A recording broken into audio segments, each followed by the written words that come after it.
Merci de nous rester fidèles. À Bamako, il est 13 heures.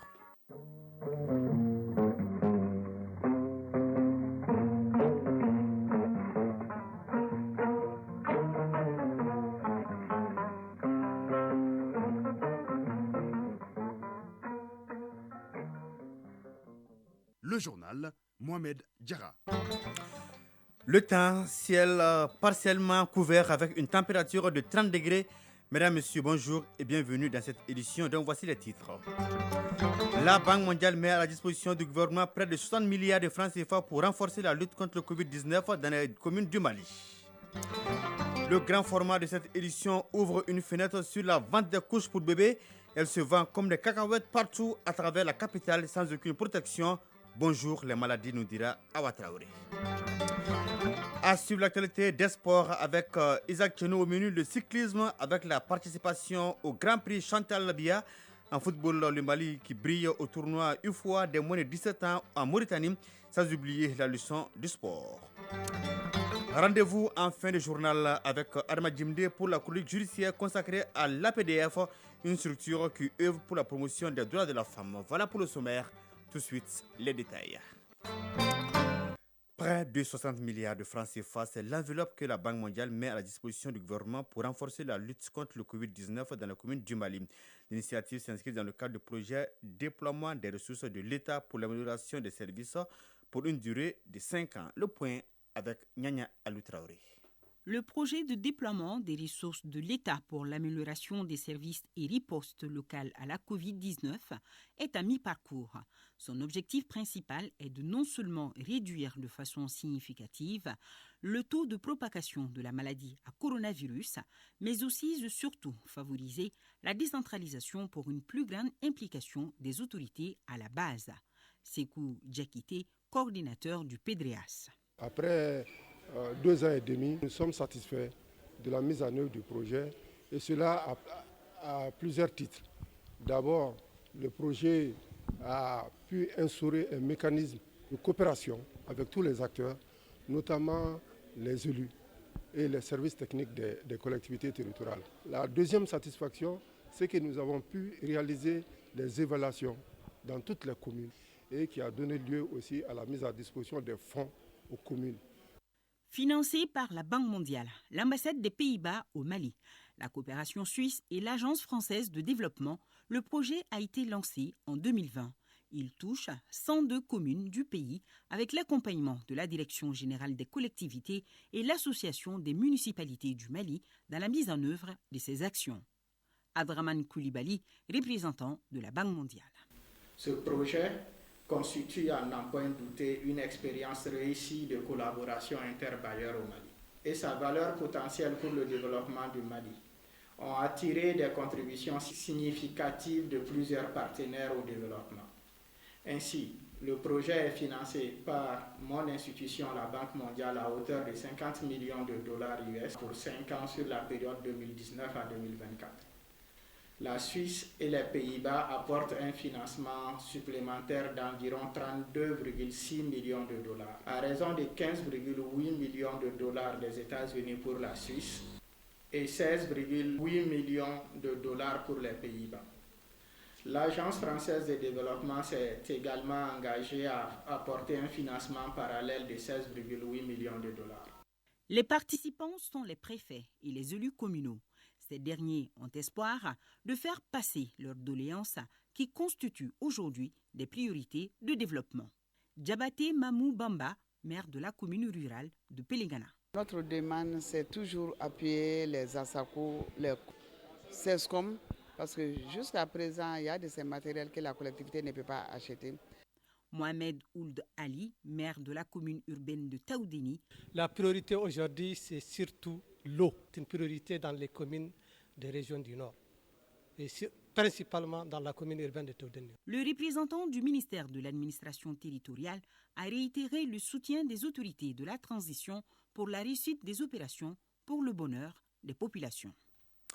Avoir une base de données des organisations qui évoluent dans le domaine de la migration, c'est l'intérêt d'une rencontre qui s'est tenue en début de semaine au centre secteur privé de Bamako.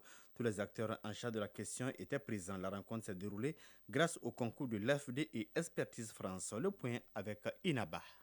Cet atelier s'inscrit dans le cadre de la mise en œuvre de la composante 2 du programme de coopération régionale des politiques migratoires CRPM. L'exercice consiste à faire une restitution de l'étude relative à la cartographie des organisations de la société civile intervenant dans le domaine de la migration. L'étude a concerné une vingtaine d'organisations qui évoluent dans ce domaine. Gako Ismaïla Maïga, président du comité de pilotage CRPM. Avec ce résultat, nous allons avoir une base de données des organisations évoluant dans la migration. Ça va également nous aider à connaître, à recenser leurs difficultés, aussi à financer des projets. L'initiative de cette étude est la parfaite illustration de l'engagement des autorités à trouver une solution à ce phénomène migratoire. Elle a bénéficié du soutien de l'AFD et l'Expertise France. Boulaye Keita, conseiller technique au ministère des Maliens établi à l'extérieur et de l'intégration africaine. Le rôle de la société civile sur les questions migratoires n'est plus à démontrer. Il s'agit ensemble de mettre en place des actions concrètes pour renforcer ce rôle. Le programme Coopération régionale des politiques migratoires a pour objectif de renforcer la gouvernance migratoire dans 7 pays africains que sont le Maroc, la Tunisie, le Mali, le Sénégal, la Côte d'Ivoire, la Guinée et le Cameroun.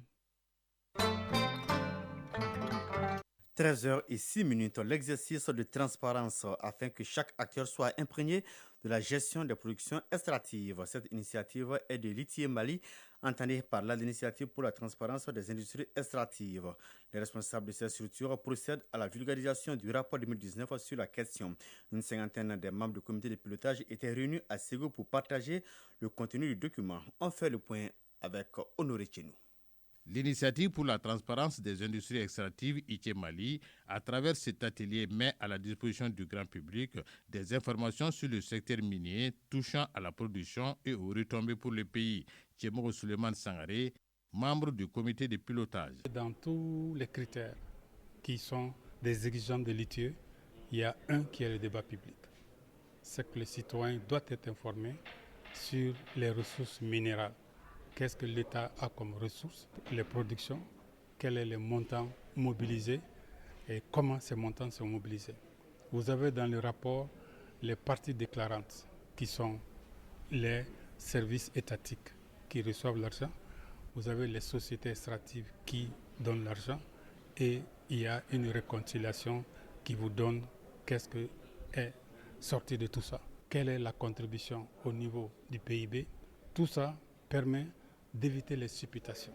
Une cinquantaine de participants issus des sociétés minières, sociétés civiles, structures étatiques sont ainsi renseignés sur la gestion des productions extractives au Mali afin d'être des relais pour véhiculer la bonne information. Afel Beyatra, directeur du cabinet du gouverneur de Ségou. Je vous exhorte au nom des plus hautes autorités du pays et à mon nom propre à vous approprier ces informations contenues dans ce rapport ITIE, à les analyser et en débattre au sein de vos bases respectives en vue de proposer des améliorations et des réformes pour la gestion du secteur extractif. Le rapport 2019, dont le contenu est en vulgarisation, comporte le cadre institutionnel et juridique du secteur minier et des hydrocarbures, les productions et exploitations de l'or, les flux de paiement par administration, entre autres. Ségou, Honoré Tchenou et Issaba pour l'ORTM. Nous ouvrons une fenêtre sur l'actualité internationale. Direction la Guinée, le procès des massacres du 28 septembre a été renvoyé au 10 octobre. Le président du tribunal a décidé hier de reporter l'audience afin de permettre de délibérer sur la pertinence des demandes soulevées par les avocats des accusés. Ces derniers contestent toute une partie de la procédure, notamment la détention du capitaine Moussa Dadis Camara, président de la transition au moment des faits. Il est accusé pour complicité de meurtre, viol en masse, torture, coups et blessures volontaires et séquestration, entre autres. La décision va être rendue le lundi prochain. Après la démission du lieutenant-colonel Paul-Henri Sandaogo Damiba, le capitaine Ibrahim Traoré a officiellement été nommé président du Burkina Faso en attendant l'adoption de la nouvelle charte de transition. L'annonce a été faite au Burkinabé dans un communiqué officiel à la télévision nationale. À la tête du mouvement patriotique pour la sauvegarde et la restauration, il assure désormais les fonctions du chef de l'État, chef suprême des forces armées. Abdoulaye Bachilich a pris officiellement ses fonctions en tant que représentant spécial du secrétaire général des Nations Unies pour la Libye le 29 septembre dernier selon un communiqué de l'ONU. Première mission, la visite qu'il a rendue à la délégation libyenne à New York. Il a également entamé une série de réunions avec des hauts responsables onusiens et des représentants des États membres impliqués en Libye. Il est désormais attendu à Tripoli, une mission qui s'annonce difficile et très sensible. La Corée du Nord a tiré aujourd'hui un missile balistique non spécifié en direction de la mer du Japon. Ceci intervient 2 jours après que Pyongyang ait lancé un projectile similaire au-dessus du Japon. La Corée du Nord, qui a adopté en septembre dernier une nouvelle doctrine rendant irréversible son statut de puissance nucléaire, a intensifié cette année ses tirs et a lancé un missile balistique intercontinental pour la première fois depuis 2017, 13h10. Et nous arrivons à présent au grand format de cette édition et nous ouvrons une fenêtre sur la vente des couches pour bébés. Elles se vendent comme des cacahuètes partout à travers la capitale sans aucune protection. Mais l'endroit approprié pour la vente, c'est bien les pharmacies. Alors, question, quel est l'impact des couches exposées sur la santé des bébés? Pour en savoir plus, suivons ce dossier signé Awa Traoré. De nos jours, elles sont nombreuses ces mères de famille qui optent pour les couches de friperie. Elles utilisent ces couches pour leurs bébés. De par leur coût abordable et leur accessibilité, les couches de friperie sont très prisées et ont très vite inondé les marchés de la capitale. Hassan Doumbouya est une vendeuse de couches pour bébés à Kalabankoura. Selon elle, ce marché est très florissant. Je vends les couches pour bébés depuis plus de 2 ans. J'achetais le gros sac à 16 000 francs CFA pour le revendre. Maintenant, je le prends à 17 000 francs CFA. Il y a eu une augmentation du prix. Je fais un tirage en fonction des tailles. Ensuite, je mets 5 tailles par taille dans un sachet. Je vends le sachet à 500 francs CFA et l'unité à 100 francs CFA. Parmi les couches de friperie, il y en a des meilleures qualités et de mauvaises qualités. Cette autre vendeuse, souhaitant garder l'anonymat, nous le confirme également. Avant, je vendais les couches à 75 francs CFA. Mais maintenant, je le vends à 100 francs CFA l'unité, car le gros sac de 100 kg a connu une augmentation et j'achète le sac de 25 kg actuellement. Ainsi, la quantité que je vends a diminué et mes bénéfices ont chuté en conséquence. Selon cette utilisatrice, les couches sont plus pratiques, surtout en cette période de fraîcheur. Toutefois, elle reconnaît que les prix des couches ont légèrement augmenté ces temps-ci. Ami Togola, mère des familles. J'achetais les couches de friperie à 50 francs CFA, voire 75 francs CFA l'unité. Maintenant, c'est un peu cher. On l'achète à 100 francs CFA. Je n'utilise les couches que si mon bébé a la diarrhée ou quand il fait frais. J'ai entendu dire que l'utilisation abusive des couches pourrait provoquer des infections chez l'enfant. Si beaucoup de femmes en raffolent quotidiennement, d'autres par contre ont des réserves quant à la qualité des couches de friperie et préfèrent s'en tenir à celles vendues dans les pharmacies. Mère de famille anonyme. L'utilisation abusive et incontrôlée de ces couches n'est pas une bonne chose. Moi, je préfère les torchons qu'on utilisait auparavant. Cela n'est pas gênant pour l'enfant. Pour Safiatou Balo, en plus du risque lié à leur conditionnement, l'autre danger est le fait de ne pas changer fréquemment les couches des bébés. Safiatou Balo, mère de famille. À mon avis, beaucoup de femmes achètent les couches de friperie car c'est moins cher. J'utilise les couches pour mon bébé et je les change fréquemment dès que l'enfant fait ses besoins. Par contre, certaines mères utilisent une seule couche durant toute la journée. Cela pourrait même provoquer des maladies chez l'enfant. Face à cet engouement croissant pour les couches de friperie, quels peuvent être leurs impacts sur la santé des bébés? Samuel Keita, médecin gynécologue. Logiquement, la friperie n'est pas utilisée. Pas seulement les couches, tout ce qui est friperie et que tu dois mettre sur ton corps doit être lavé, doit être traité, désinfecté. Parce que, exemple, supposons qu'il y ait une maladie dermatologique, une maladie de la peau. Je suis en France, j'ai porté ma couche, mais j'ai porté ça sur mon enfant. J'ai fini, j'ai nettoyé, ça a l'air propre. Et dès ça, on dit, il y a des peaux qui ont besoin de ça. Toi, en Afrique, tu viens payer, tu portes. Mais tu oublies que les microbes qu'il y avait sur mon corps qui entraînaient la dermatose sont sur la couche. Toi, tu vas les payer, tu te dis que ça ne se lave pas et tu vas porter directement. Et si tu portes, tu as les mêmes microbes. Donc, quand quelque chose est déjà utilisé, il faut être assuré que c'est désinfecté. C'est-à-dire qu'il n'y a pas de maladies dedans avant d'utiliser. Les couches sont faites à partir de tissus synthétiques. L'inconvénient est que, puisque ce n'est pas naturel, c'est synthétique, donc il y a des gens qui naturellement ne vont pas supporter le synthétique. Donc, il y a des enfants, quand tu leur mets la couche, ils se grattent toute la journée. Quand la maman oublie d'enlever la couche alors que le bébé a fait ses caca dedans, donc à la longue, tu vas voir que tous les organes génitaux et les fesses de l'enfant, ça devient rouge. Donc on voit souvent des enfants qui viennent avec des plaies sur les fesses, des plaies sur les organes génitaux. Un bébé est un rayon de soleil, un vrai cadeau du ciel. Un être fragile qui mérite toute l'attention du monde afin de devenir un adulte épanoui. Donc, son bien-être n'a pas de prix.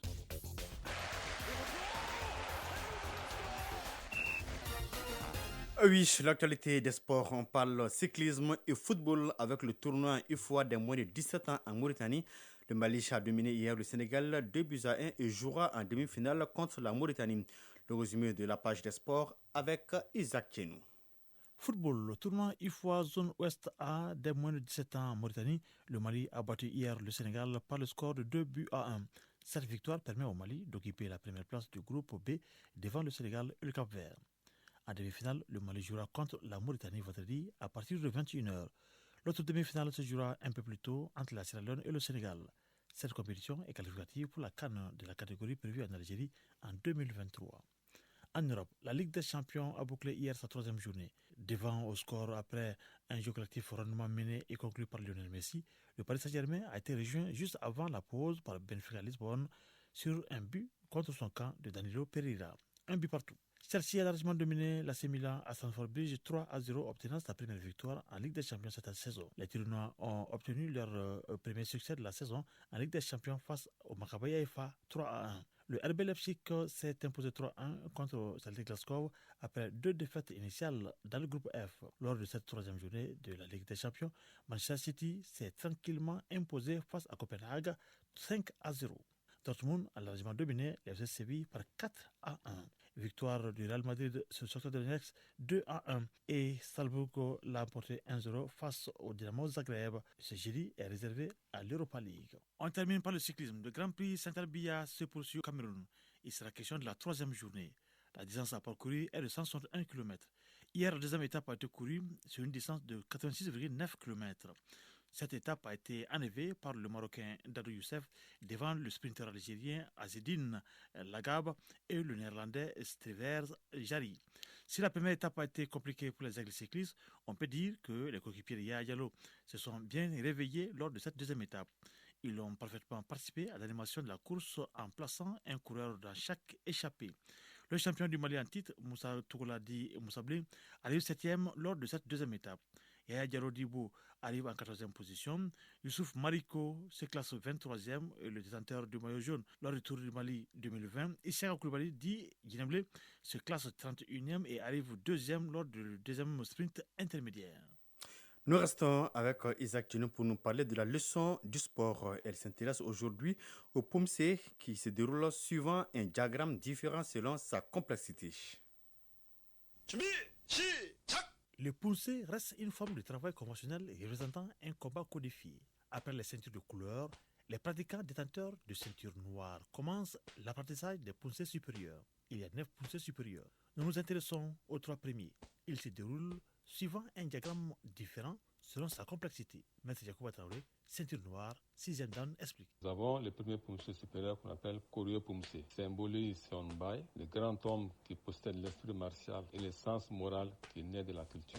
La position d'attention est la position Tumilgi qui permet d'atteindre la concentration mentale et le déplacement de la main au centre de l'abdomen, à l'endroit où les signes, c'est-à-dire le divin, et les jiang, l'esprit, convergent. Ce diagramme reproduit les caractères chinois qui signifient Sonbai ou Sonbe, un homme cultivé ou des valeurs à langue coréenne.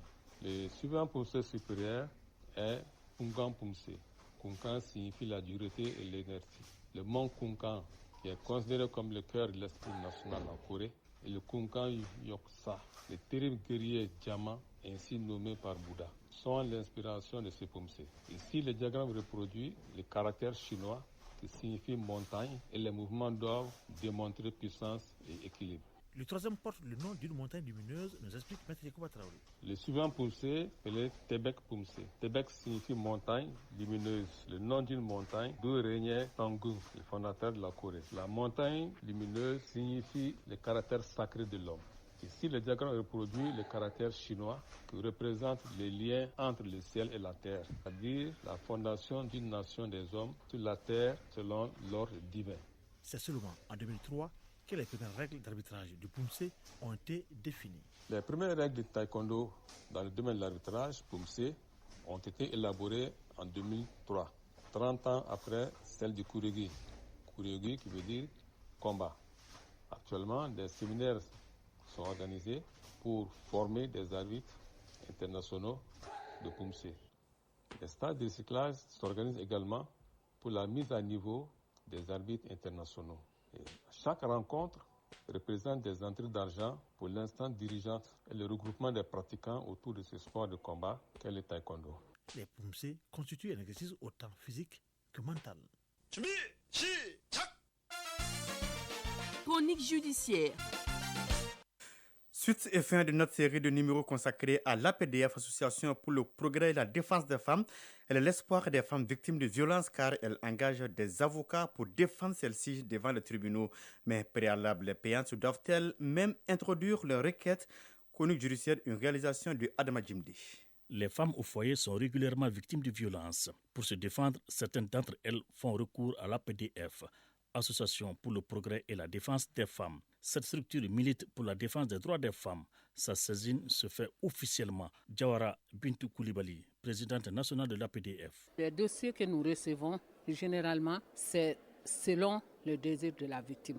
Quand les personnes viennent nous voir, généralement, on demande comment elles veulent que leur dossier soit traité, que ce soit un homme ou bien une femme. C'est à elles de nous diriger dans ce que nous devons faire. Parce que nous sommes tenus par les principes directeurs des VBG. Il y a la confidentialité, il y a le choix de la bénéficiaire, il y a en tout cas beaucoup de choses que nous devons respecter. Donc quand une personne vient, on demande à la personne de nous adresser d'abord une correspondance pour demande d'assistance. Dans la correspondance, tu nous dis qu'est-ce que tu attends de nous. Si c'est un couple, il y a généralement les femmes qui viennent nous voir qui disent « Bon, moi je n'aime pas le divorce, aidez-moi à sensibiliser mon mari pour qu'on puisse s'entendre. » Donc nous faisons la médiation. On invite le mari et la femme. Quand on les invite, on donne la parole à la femme et elle dit pourquoi elle nous a saisis. Donc ensuite, on donne la parole au monsieur qui dit aussi ce qu'il reproche à sa femme. Parce que nous avons constaté aussi que dans les couples africains, il n'y a pas de dialogue entre les couples. C'est un grand problème. Parce qu'à force d'encaisser un jour, ça devient un grand conflit. Par contre, il y a d'autres qui viennent, les femmes qui disent « moi je veux le divorce ». Et généralement, nous, au premier venu, on n'accepte pas parce qu'elle est sous le coup de la colère. Nous disons, si elle dit qu'elle veut divorcer, nous la demandons d'aller réfléchir une semaine et de revenir. Souvent, il y en a qui changent de décision. Il arrive souvent que la médiation n'aboutisse pas.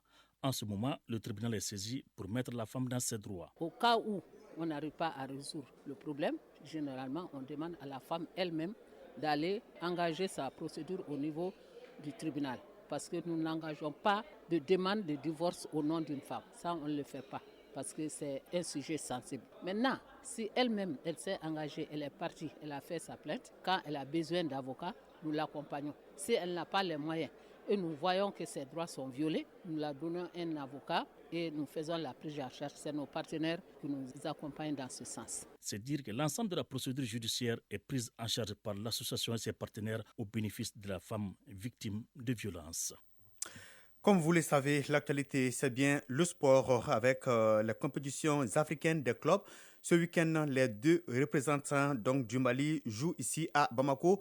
Pour couper court aux rumeurs, nous sommes en direct avec le ministre en charge des sports, Moussa Ater. Monsieur le ministre, bonjour. Bonjour, monsieur le ministre. Oui, bonjour. Alors, où est-ce que les matchs vont se jouer ici à Bamako? Les matchs du Real et du Djoliba se joueront au stade du 26 mars, respectivement le samedi et le dimanche à 16h pour les 2 matchs. Monsieur le ministre, il y avait beaucoup donc, de supplications par rapport au lieu donc, de cette rencontre. Cela veut dire que c'est officiel, les matchs vont se jouer au stade du 26 mars. Vous savez, nous devrons toujours mettre en avant l'importance d'avoir des compromis chaque fois qu'il y a des difficultés, d'où qu'elles viennent, qu'elles soient du sport ou d'autres domaines. C'est à l'issue d'échanges, de discussions avec tous les acteurs qui mènent des activités au stade du 26 mars, notamment le mouvement sportif et les religieux, que nous avons obtenu un compromis qui va permettre la tenue aussi bien des matchs que du Mawlud au 26 mars. C'est la raison et le dialogue qui a prévalu, monsieur le ministre. Je ne vous entends pas.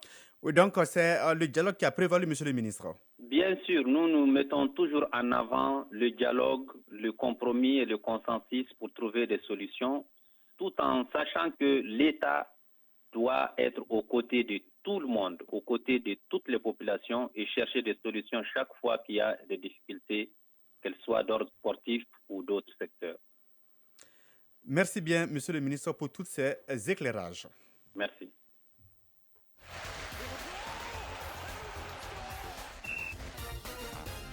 Et voilà, c'est ce qui met fin à cette édition présentée par Mohamed Diarra avec le concours de Alima Ouattara et Siri Koulibaly. À la mise en œuvre, réalisation Maïmouna Guindo, coordination éditoriale Ousmane Dao. La mise en ligne est assurée par Marcel Tessougué. Passez d'excellents moments en compagnie des programmes de l'ORTM. Au revoir.